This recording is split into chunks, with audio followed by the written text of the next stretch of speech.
My name is Margaret Gunning. I'm an author. I have a couple of novels in print, thusly and thusly, that I'm very proud of. I have written a novel that is yet to be published, and I'm hoping to find a publisher for, which is about the life and times of Harold Lloyd. Now, some of you might know who Harold Lloyd was. He was a silent screen comedian, very, very famous in his day, probably at least as popular as Charlie Chaplin. He did a different kind of comedy, though. He sort of played an ordinary guy with glasses, and everything happened to him. Kind of like many, many years later, Woody Allen was a bit like that too. The ordinarily schlub, and in the end, of course, he gets the girl, but it takes him a long time to do it. He has to sort of get his courage and all that kind of thing. I became very fascinated watching his movies on Turner Classic Movies, and then I thought, gradually, the idea for a story formed around those wonderful movies. I got thinking of what it would be like to be a fan of his, say a young girl living in a small town, wanting to come to Hollywood just to get close to him. Not necessarily to be a movie star or be famous or anything like that, but to just try to get close to Harold Lloyd. So that's how the story kind of grew up and evolved. The girl's named Muriel. Her real name's Jane. She changes it to Muriel Ashford, because Jane Chorney doesn't sound all that good. So she escapes her very boring life and does not become romantically involved with her idol at all, but does form a kind of relationship with him that lasts years and years and years as she goes through one kind of life after another. She's a reporter and an author and many other things, screenwriter. Now, you probably have seen, many of you will have seen this particular image. It's the most, this is the iconic image of Harold Lloyd hanging onto the hands of the clock about 20 floors up, which then was very high, let me tell you. This was a stunt that he did in a movie called Safety Last. He had to climb the building to prove his worth to his girlfriend before they could marry, and that's very typical of a Harold Lloyd sort of plot.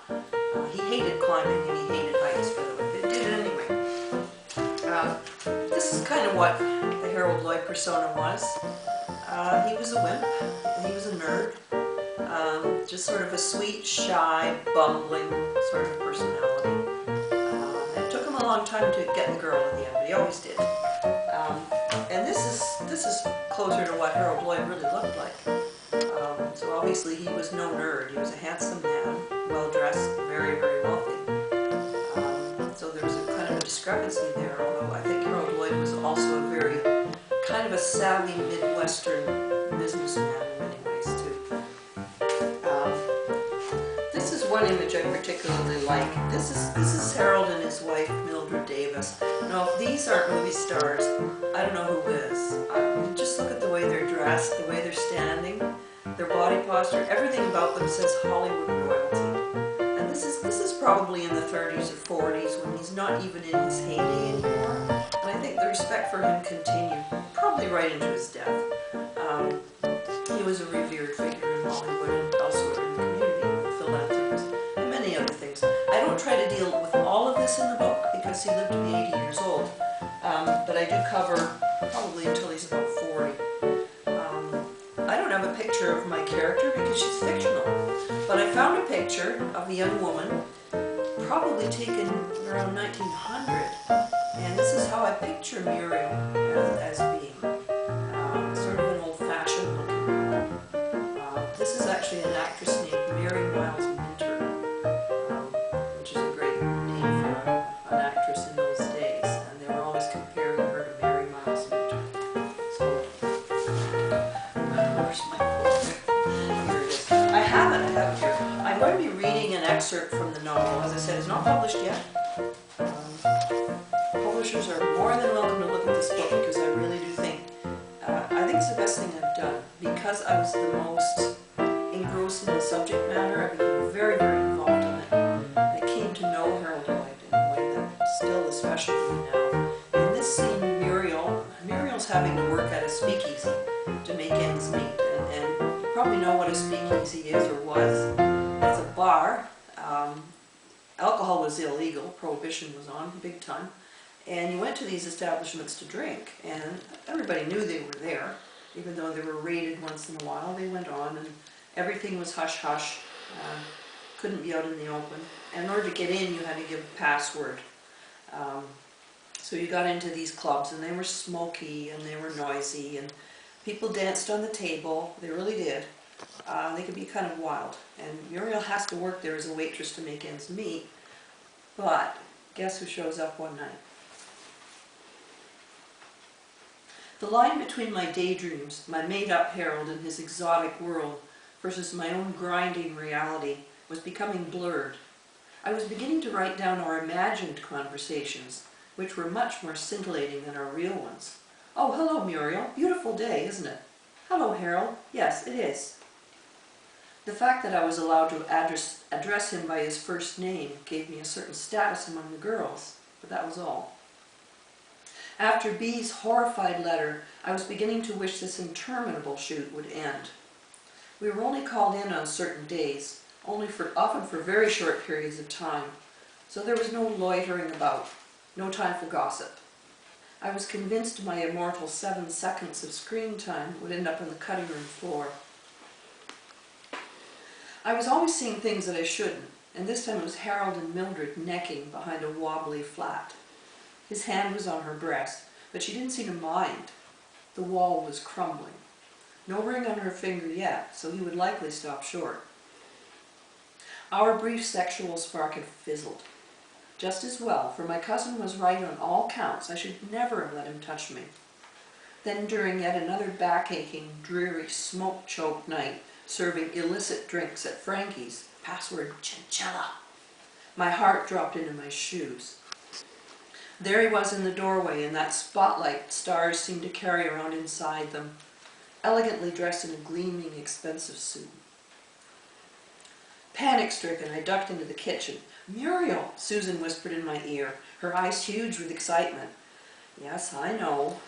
"He is an absolute doll, even cuter than in his pictures. Who's that he's with?" I wasn't sure. A petite brunette who somewhat resembled Clara Bow, with bobbed hair, a silvery dress fringed all over, and long strands of artificial pearls. A real flapper. We all knew about the reputation of flappers, which ensured that Harold would have a good old time tonight. I prayed that he wouldn't notice me, but my shift didn't end until midnight, so I had to go on working. The studio paid me a pittance, and Frankie not much better, so I badly needed the tips to survive. This required a lot of smiling and leaning over. I tried to avoid his table, but it was awkward. Then he and his girl got up to dance. I'd never seen this particular step before, but it was complex and lively, and the music was simply wild. Some years later, I saw a dancer named Kelly, and Harold had that same effortless, athletic grace. At one point, he literally threw his girl up in the air and caught her, airplaning her around, as the glitter ball cast firefly rainbows all over the room. The other dancers slowly moved back to watch.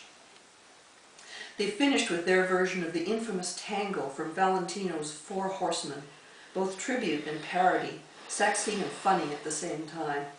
Their great comic gifts were evident, as was their physical oneness.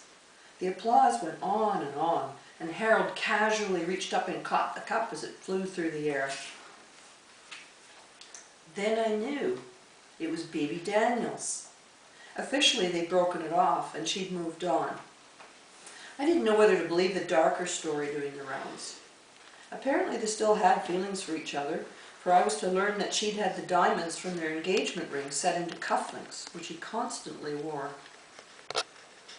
So they were still friends, or at least dance partners.